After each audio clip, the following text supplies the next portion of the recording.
At eto na nga mga kababayan, Master Judea, nagbabalik na naman. Kumusta po kayo? Okay. Mga buto ng sabongero nakuha na sa Taal Lake. Pero bakit nasa loob na ng sako? Walang iya. Duterte, may kinalaman sa mga nawawalang sabongero. Walang iya. Lagi kasalanan ni Duterte Oo. Pero totoo ba itong mga naririnig-rinig natin na meron daw di umanong gustong umagaw sa negosyo ni Atong Ang? At the same time, idamay si Duterte para siya ay mapagbintangan. Well, pag-uusapan po natin yan, mga kababayan, pagkatapos lang nito. Banateros ay hindi magigiba. Banateros ay hindi nag-iisa. Banateros ay kami walang iba. Banateros hanggang sa huli naming hininga. Yan ang banateros, walang inuurungan. Pag tama palakpakan, pag mali ay babanatan. Yan ang banateros, boses ng ordinaryo Pilipino. Banateros ay walang makakaawan.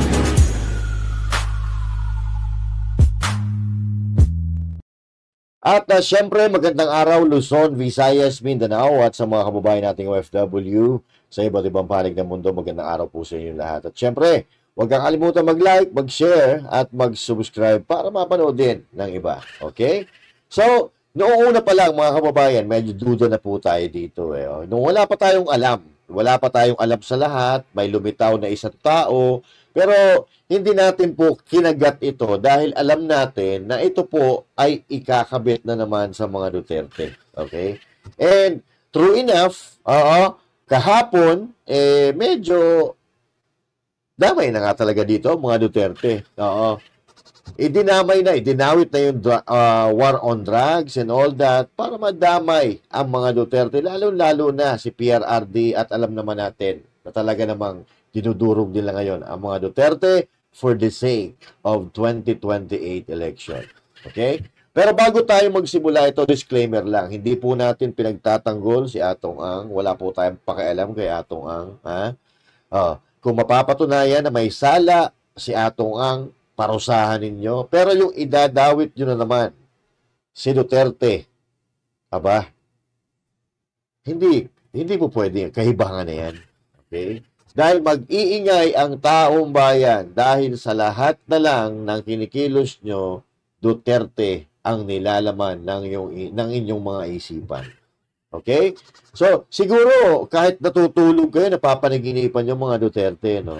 Dahil kahit gaanong paninira, pandudurog ninyo, panggigipit ninyo, hindi nyo mapabagsak. Okay? Kaya gano'n na lang, sa lahat ng issue, sa lahat ng nangyayari sa Pilipinas, Duterte, laging may kasalanan.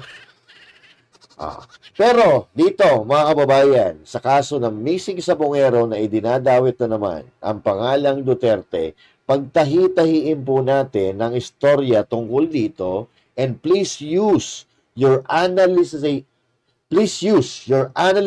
skills dahil kung ikaw ay nag-iisip, malalaman mo kung ano talaga ang gusto nilang mangyari, sino tinatarget nila, at kung ano ang rason kung bakit nila ginagawa ito. Alam niyo mga kapatid, this is all about hitting two birds in one stone. Diba? Sino ang involved dito? Duterte, Atong Ang, at syempre yung mga sabongero. Bakit damay na naman si Duterte? Alam mo, kawawang Duterte. Kinidnap, pinakulong sa dahig na walang kasalanan, tapos ngayon, idadamay kung ano-ano. Alam mo yung mga mainstream media, lahat, kahit may nakita nga ako kanina, Inquirer ata yun na, kapatid ng dating ex-advisor ni Duterte na huli. Kung kinang ina. Ano kinalaman ni Duterte dun? Kung kapatid yun ng ex-advisor ni Duterte, wala na kaming pakialam dun. Pero bakit damay pa rin yung pangalang Duterte? Kasi nga, gusto nyong sirain ang pangalan Duterte. Diba? Kung sino pa ang tunay na nagmalasakit sa bansa, sa taong bayan, aba, siya pa yung napaparusahan ngayon ng mga politikong gahaman.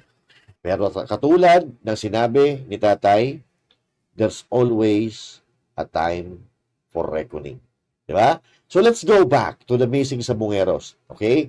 Konting feedback lang natin. Balikan lang natin ng konti, mga kababayan, itong istorya ng missing Sabongeros. January 2022, pumutok ang balita na may mga nawawalang Sabongero. At ang mga biktima po dito, mga kababayan, ay yung mga tinatawag nilang tsope. Yung tsope, ito po yung mga operator ng isabong na di umano, dinodoktor nila yung mga resulta ng isabong para mapunta sa kanila yung kita. Ibig sabihin, dinadaya po nila. So, dinadaya nila yung mga manlalaro and at the same time, dinadaya din nila yung may-ari ng pasugalan, yung may-ari ng isabong. Diba? So, same year, dahil doon sa pangyayari, same year in 2022, mga kababayan, if I'm not mistaken, that was May or April, around that month, ipinasara or binan po ni Pangulong Duterte ang isabong sa Pilipinas. Pero, bakit ganito ang istorya na lumalabas ngayon? Ito. Wait lang ha. Yan. Ito. Bakit ganito ang istorya na lumalabas? Lang Sabongero at ang drug war ni dating Pangulong Rodrigo Duterte ayon kay Justice Secretary. Ulitin natin. Maaaring konektado ang kaso ng mga nawawalang Sabongero at ang drug war ni dating Pangulong Rodrigo Duterte ayon kay Justice Secretary Boying Remulla. Sa isang panayam, sinabi ng kawani na ang ilang operator ng online sabong ay sangkot din sa ilegal na droga. At para sa Malacanang, dapat palawigin pa ang investigasyon sa kaso. Dahil mukhang konektado ang diba? mga nagawang krimen. Kung ito man po ay mapapatunayan. Hindi po natin sinasabi na sila na po ay guilty, pero mas gusto po ng Pangulo, iuutos po talaga niya na dapat mabigyan ng hustisya ang mga nabiktima. Bigyan niyo muna ng hustisya yung pagiging Pangulo ni Marcos Jr. Ang dami niyong gustong gawin. Wala kayong maumpisahan.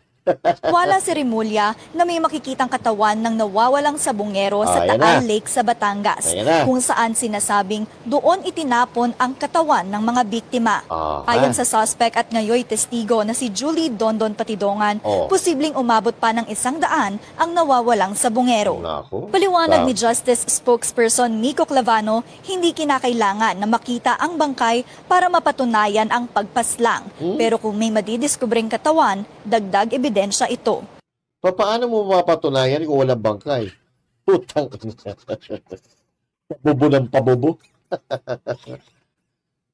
Maniniwala ka doon. Naniniwala tayo na may pinatay. Oo. Naniniwala ho tayo. Pero, paano mo ma-justify na pinatay nga kung wala kang makikita ng bangkay? Diba? Maaaring nawala, maaaring ikinulong. Kasi hindi pa natin alam kung patay na talaga sila eh.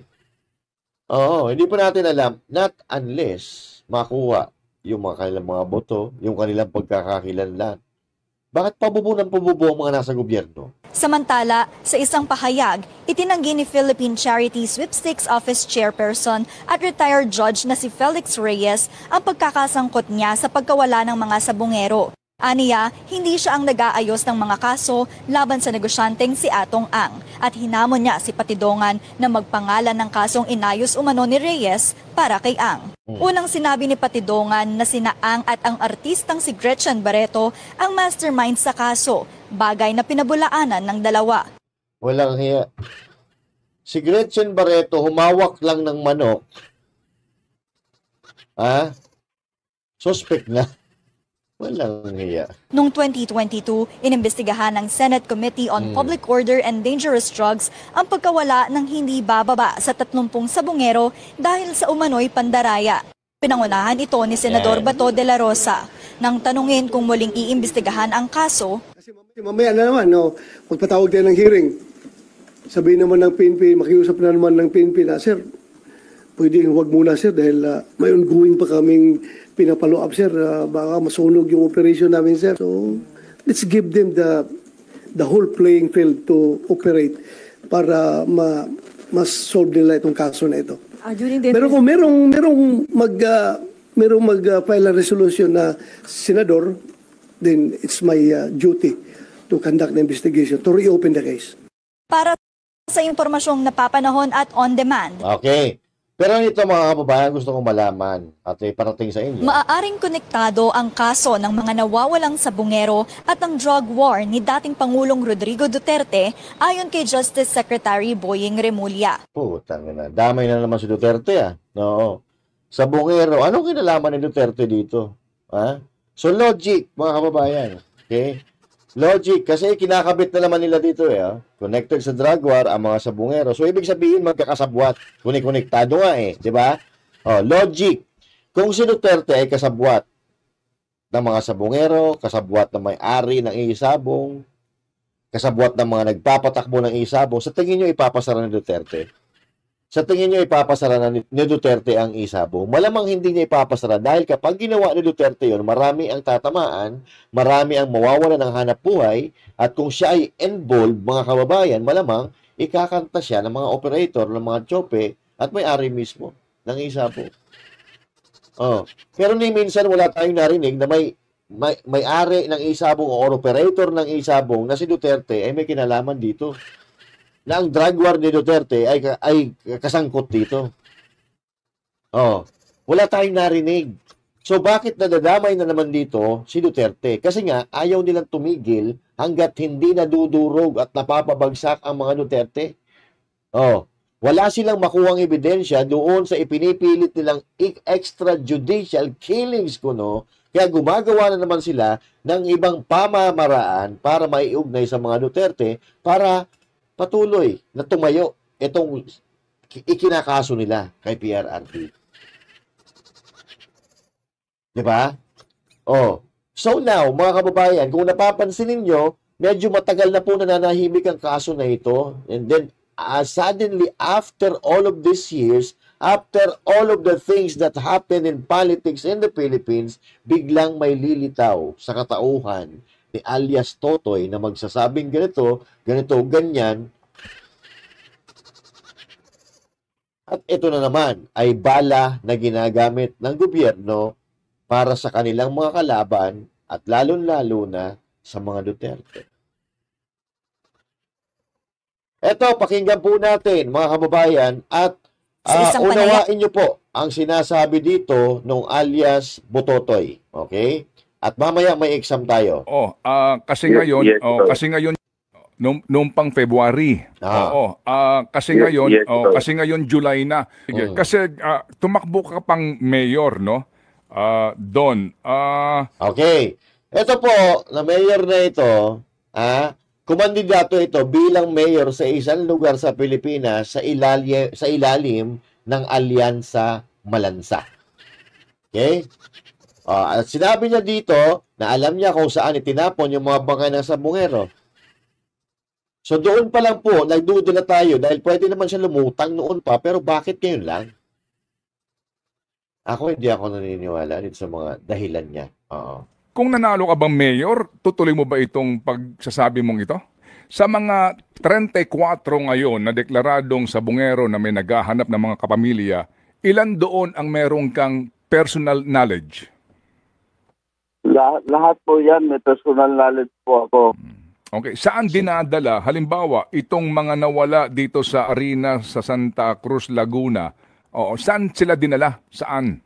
Pagkatapos pa, sa pagkakataong ito, kasama ka mismo nitong mga dinampot na mga sabungero? Hindi po, hanggang farm lang ako. Tinuturnover ko lang po sa kanila yan. Ngayon, paano ko nalaman bakit doon dinadala sa Batangas, sa Taal? Gawa ng nagkikwentuhan yan sila sa akin. Okay, sige. So, ganito, sa lahat ng mga kaso nitong mga dinukot, dinampot na mga sabungero, doon sa iba't ibang mga sabungan, meron ka bang mismo ikaw present sa panahon na sila'y pinatay? Wala po. Ngayon sabi mo, wala. Tangin na yan. Oh, wala po siyang mga kababayan, wala siyang ebidensya or wala siyang knowledge kung saan pinatay. Basta ang alam niya kung saan tinapon. Oo. Ka mismo hindi ka present habang yung ginagawa ang krimen ng pagpatay. Tama? Yes, sir. Doon sa mga kamoy napanood mong video, identified roon yung mga tao na gumagawa ng karumal-dumal na krimen na yan? Identified mo sila? Yung mga tao ng pulis doon sa palaisdaan, hindi ko identified, gawa ng hindi ko kilala. Pero yung mga pulis, kilala ko sila. So sino mismo yung gumagawa ng karumal-dumal na krimen na iyong ibinanggit sa amin kanina? Hindi mo mga kilala iyon kasi nga nasa video sila pero hindi mo kilala mga mukha nila kung sino sila? Yes, sir. So dito sa sinasabi mo na pagtapon sa lawa, bagamat may video ka, hindi mo nasaksihan mismo personal yung pagtatapon ng mga bangkay sa lawa? Yes, sir. So maaring sabihin ngayon ba kasi doon ang lawak kasi ngayon yung surface area ng Taal Lake ay 234.2 square kilometers ito. Maaring hindi mo matutukoy specifically kung saang banda ng lawa itinapon ng mga bangkay? Yes, sir. Yes, sir. Yung voucher na sinasabi mo, na hawak mo ngayon, sa voucher na iyon, ano ang nakasulat? Ano ang nakalagay? Ang nakalagay kasi doon, yung monthly ni yung isang pinaka-team leader, and then yung intel lang kasi nakalagay doon. Pero alam na yon ng opisina, alam na ng mga anak niya yan. Pag sinabing intel, may katayan na nangyayari. Okay, doon sa voucher na ito, sino-sino ang mga nakapirma at pinapipirma? Ako mismo, ang kumukuha kasi doon, ako ang pinapapirma. Pag-aalaga ng manok, tapos siya rin ang nagapirma. Di ba? Sa hawak mong voucher, halimbawa lang ngayon bilang sample kumbaga, sino nakapirma at magkano halaga at anong petsa? Sandali. Kasi yung... Go ahead, Greg. May pangalan sila doon. Halimbawa, nila blank. Pangalan niya, tapos amount. Ngayon, ako lang. Wala. Malabo ito. Malabo ito mga kababayan. At doon sa mahabang video, sa pinakaunang interview niya, tinapon daw yung mga bangkay sa pamamagitan ng lalagay ng pagpabigat para lumubog ang mga bangkay. Okay? So, dito nagdududa na po tayo nung una pa lang eh. Nagduda na po tayo. And ang sabi ko nga kanina, they are hitting two birds in one stone.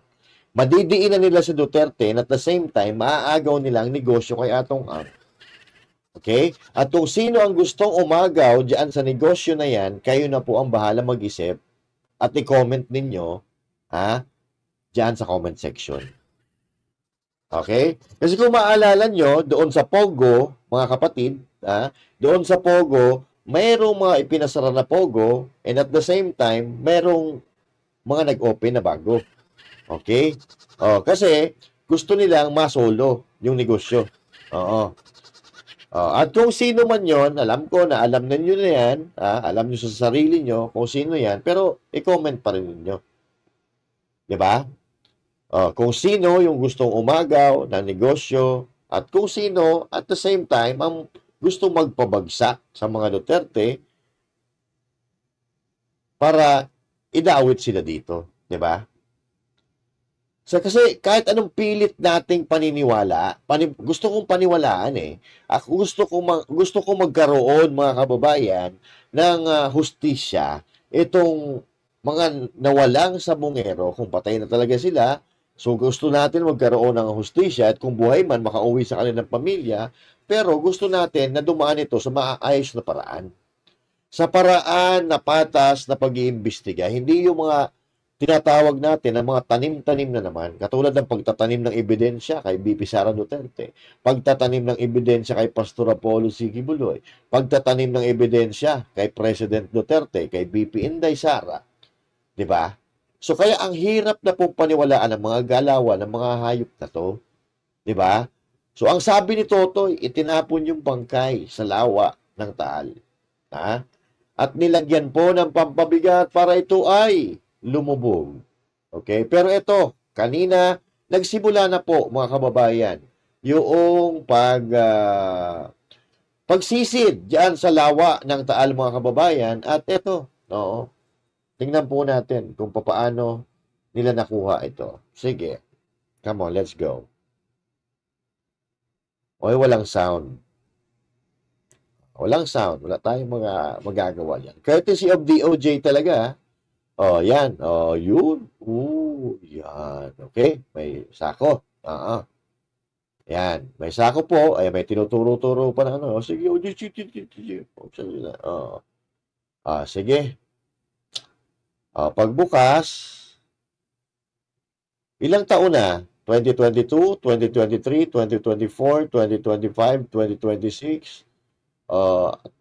Almost 3 years. Sabihin na natin, 3 years na. Ayan. So, wait lang. Parang gusto ko nang may sound effect eh. Saan ba yung may sound effect dito? Ito, mga may... Okay, wait lang ha. Walang sound. Ayan. So, hanap tayo na may sound dito. Buto. Nakuha sa Taal. Yan. So, may sound eh. Gusto ko yung may sound eh. Ito. May sound.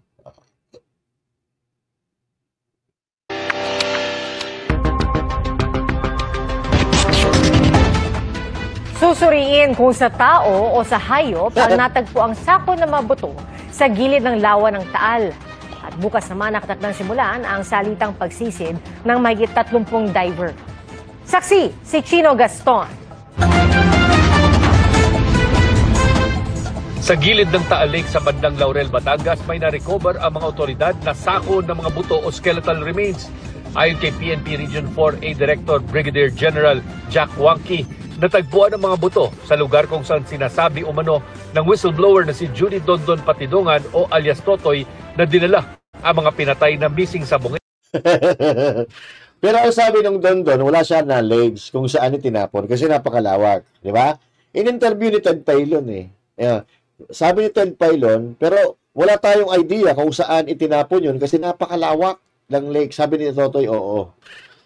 Pero ngayon, kaya ituro ni Totoy kung saan itinapon.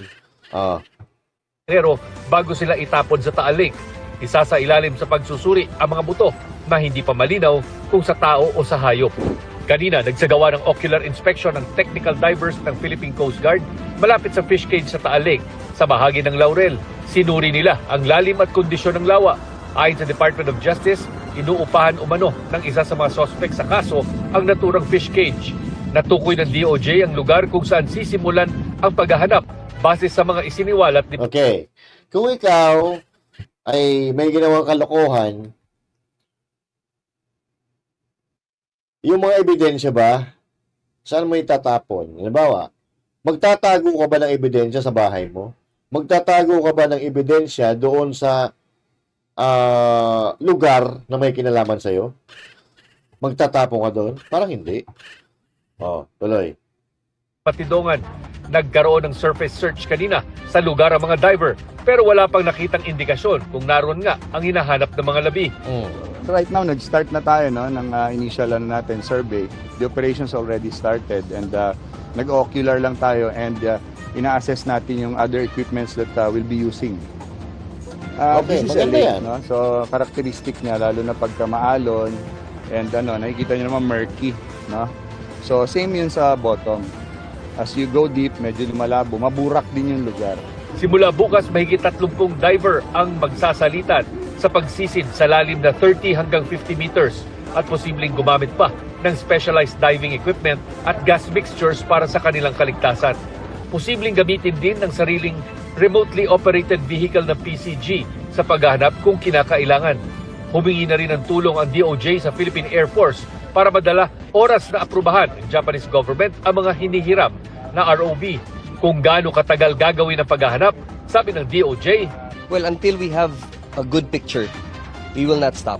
Kasi pag Ang batang na bulok nito. kailangan ituloy talaga eh. Kailangan tapusin yung trabaho. We're here to make sure that there are no human remains, or if ever there are, to find them. So until masasabi natin na talagang wala or talagang meron, hindi tayo titigil. May mga nagsasabi po no na meron pa po tayong maabutan. importante raw na mahanap ang labi ng mga nawawalang sabungero, pero pwede pa rin naman daw umusad ang mga kasong murder laban sa mga suspect sa pamamagitan ng ibang ebidensya. But this will definitely shift the attention now to a murder case if ever bodies are found and remains are found. So we do hope to see remains that will match the DNA of those missing cockfight enthusiasts. However, even if we do not find the bodies, what we have to prove is the fact of death. No? That is what is important in a murder case.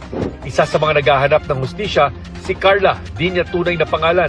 Ang anak niya, kabilang sa mga nawalang sabungero sa Manila Arena noong January 13, 2022. Hindi po siya maalis sa puso ko, sa isip ko, araw-gabi po. Ang kawawa dito, mga kapatid, itong mga kamag-anak, 'di ba? Huwag sila magbibigay ng false hope kasi alam na natin kung ano nangyayari dito. Oo. Dadamay na naman yung Duterte. Ako maniniwala ako kung hindi nila dinamay yung Duterte. Piruin mo sabong tapos biglang droga. May kinalaman sa drug war na naman daw di ba no? Diba? So, doon pa lang mapapakamot ka na talaga ng ulo, mga kababayan. At alam niyo ba kung gaano kalalim? Alam niyo kung gaano kalalim? Ang pinakamalalim po dyan, 172 meters to 198 meters deep. Diba? Katumbas po yan ng 60-story na building. Yun sa pinakamalalim na parte dyan sa Taal Lake. At yan po ay hanapin nyo sa internet, nakasulat naman yan.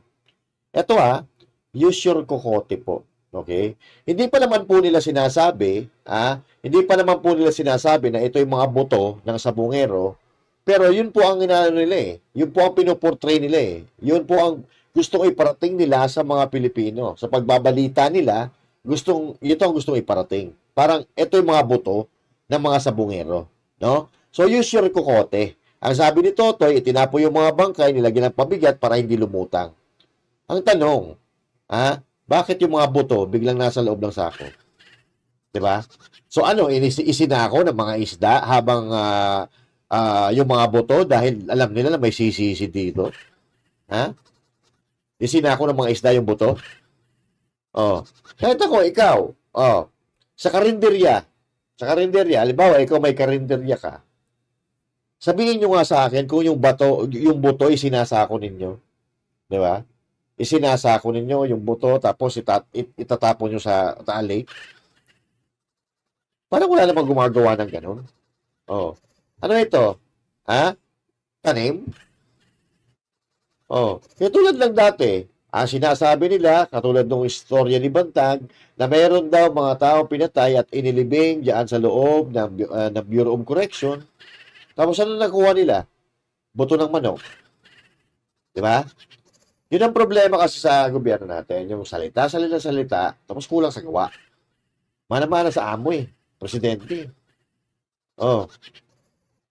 So, 198 or sabihin na natin, 100 meters deep. So, sa tingin nyo, ganun kabilis makukuha yung mga buto. Di ba?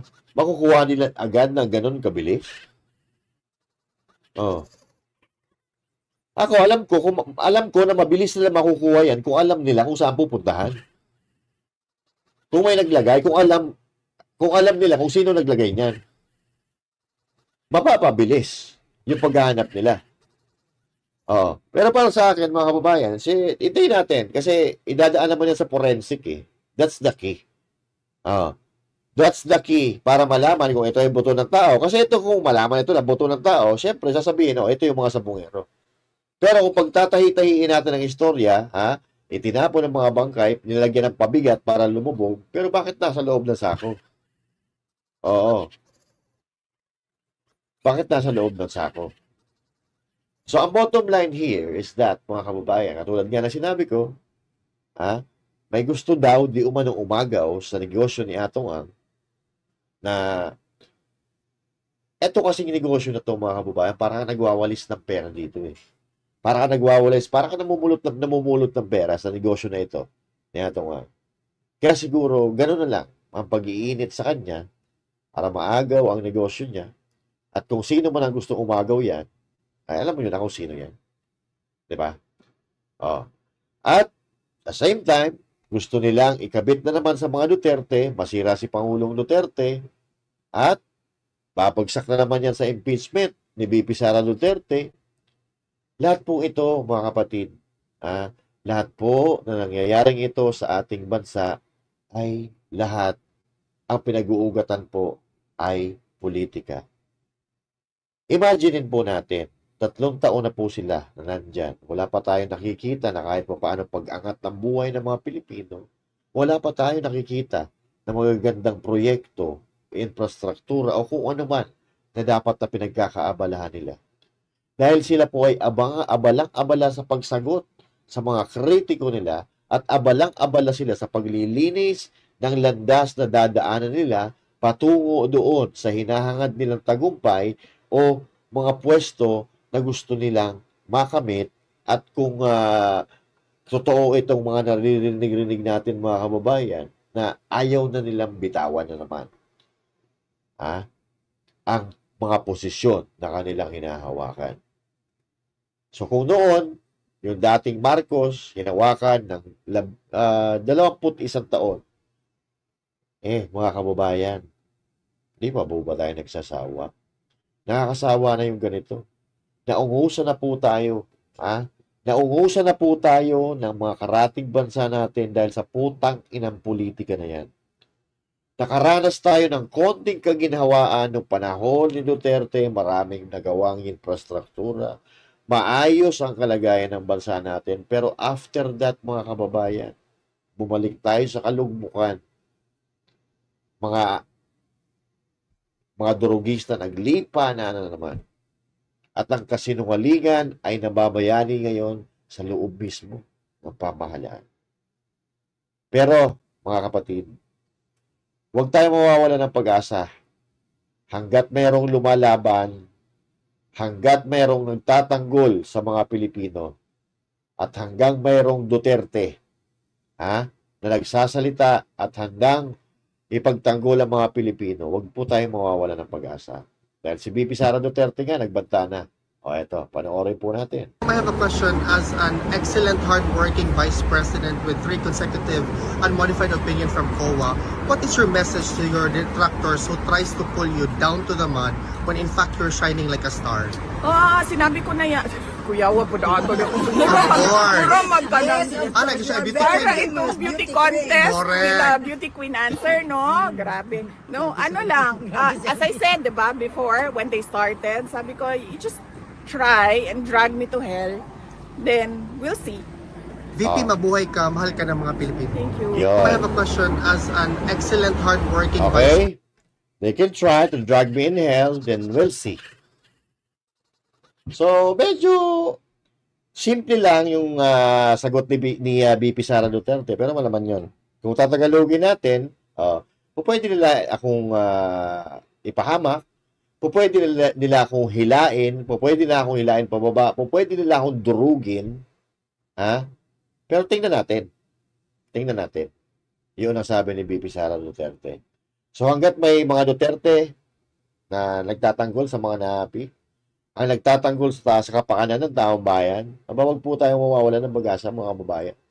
Kasama po tayo nila lalaban sa katiwalian, kasinungalingan. Dahil tayo kahit papaano nangangarap tayo ng mapaganda ng ating bayan. Diba? Nakakahiya. Dahil kung ikaw ay nakakalabas ng bansa, kitang-kita mo ang pagkakaiba.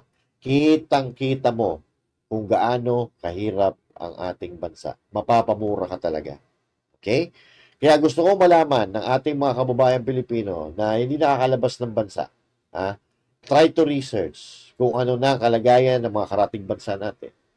Kung ano ang kalagayan nila, kung nasaan na ba tayo sa kalagayan nila. Iwan na po tayo mga kababayan. Dahil sa mga putang ina ng mga magnanakaw na politiko na walang ibang ginawa kundi magpasasa sa pera ng taong bayan.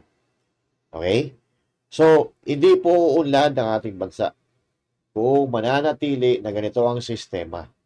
Kaya dapat may isa ulit na Duterte na umupo para maituwid ang kamalian na ginagawa ng mga buwaka ng ina ng mga politikong mga gahaman, ng mga buwaya na sarili lang nilang pinapaunlad. Pero yung mahihirap, lalo nilang pinapahirapan at yung mga kababayan natin, kawawa.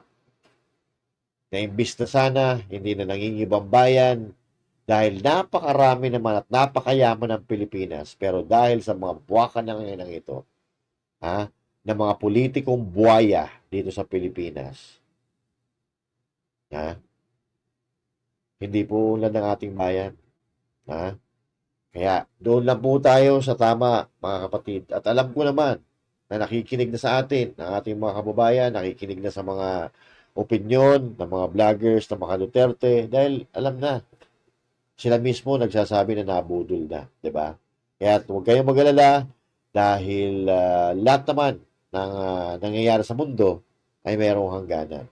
So, marahil ngayon, medyo hirap tayo sa buhay dahil hindi maayos ang pamunuan. Pero darating din ang panahon na tayo ay makakaahon sa awa ng Diyos. Baka magkaroon tayo ng leader na magmamahal sa ating bayan, magmamahal sa taong bayan, katulad ng ginawa ni Pangulong Duterte, na minsan sa buhay natin, nagkaroon tayo ng katahimikan. Nakatulog tayo ng mahimbing dahil alam natin na ligtas ang lansangan, yung mga anak makakauwi, mga mahal sa buhay, makakauwi ng ligtas sa bahay. Pero ngayon, mga kababayan, I don't think na yan ang nararamdaman ng ating mga kababayan Pilipino. Kaya hanggat mayroon pang lumalaban para sa mamamayan at hanggat may Duterte pa, meron tayong pag-asa na umunlad ang ating bansa. Mga kababayan, this is Master Judes and thank you. God bless you all and to God be the glory. Magandang araw po sa inyo lahat.